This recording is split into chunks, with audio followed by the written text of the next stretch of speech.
Assalamualaikum warahmatullahi wabarakatuh. Nama saya Muhammad Rofin, NIM E2019-2143. Di sini saya akan menanggapi video dari dosen Bapak Abdul Wadud selaku mata kuliah Ekonomi Makro Islam yang berjudul tentang ekonomi terbuka, perekonomian terbuka dalam perspektif ekonomi Islam.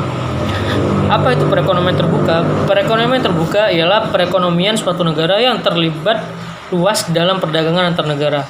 Jadi yang dimaksud di sini itu ialah seperti perdagangan antara bisa diartikan sebagai ekspor dan impor. Nah, hampir seluruh negara di dunia ini menganut perekonomian terbuka dengan ikut dalam perdagangan internasional karena dapat memacu ekonomi internasional atau ekonomi suatu negara. Jadi yang dimaksud di sini itu misalkan Indonesia ini melakukan perekonomian terbuka dengan Malaysia atau ekspor impor barang dengan negara Malaysia. Indonesia mengekspor barang ke Malaysia, begitu sebaliknya Malaysia mengekspor barang ke Indonesia.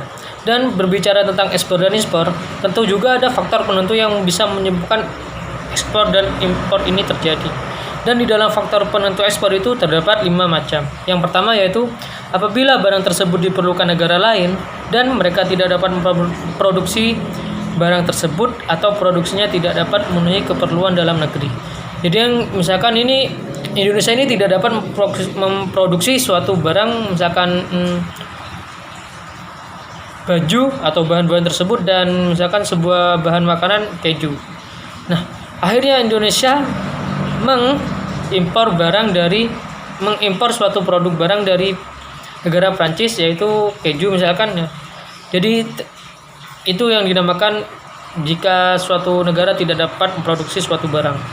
Dan yang kedua yaitu mutu barang. Tentu saja mutu barang itu sangat berperan penting misalkan seperti sebuah handphone. Tentu saja di Indonesia handphone tidak terlalu canggih atau tidak terlalu maju untuk seperti negara lain seperti Samsung, Xiaomi dan selainnya. Dan yang ketiga yaitu cita rasa masyarakat luar negeri terhadap barang yang diekspor. Yang dimaksud di sini adalah kan Indonesia kan terkenal dengan batik kan ya. Nah, otomatis dan ketika diekspor ke luar negeri misalkan ke Amerika atau ke Malaysia, nah mereka menyukai produk yang diekspor yang menyukai produk Indonesia tersebut. Yang kelima yaitu kemajuan teknologi dan ekonomi negara. Jadi otomatis setiap negara beda-beda teknologinya. Seperti Indonesia ini seperti Jepang yang sangat udah bisa membuat robot dan seperti itu.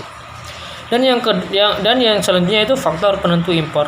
Faktor penentu impor itu ada 4. Yang pertama tiket pendapatan negara. Jadi yang dimaksud di sini itu jika suatu negara udah mendapatkan banyak atau pendapatan dari hasil barang atau jual barang perdagangan internasional, otomatis mereka akan mengimpor suatu barang yang begitu mewah atau bagus seperti mobil untuk dijual kembali di negaranya. Dan yang kedua, inflasi dalam negeri. Yang ketiga, kemampuan suatu negara untuk membuat barang. Jadi misalkan Indonesia ini membuat barangnya udah terkenal batiknya itu yang mendunia kan. Nah, jadi seperti itu. Yang keempat, cita rasa konsumen. Jadi otomatis dalam perdagangan kita juga harus memikirkan suatu konsumen agar terlihat senang dan menyukai produk dari kita. Sekian yang dapat saya sampaikan. Jika ada tutur kata yang salah mohon maaf. Wassalamualaikum warahmatullahi wabarakatuh.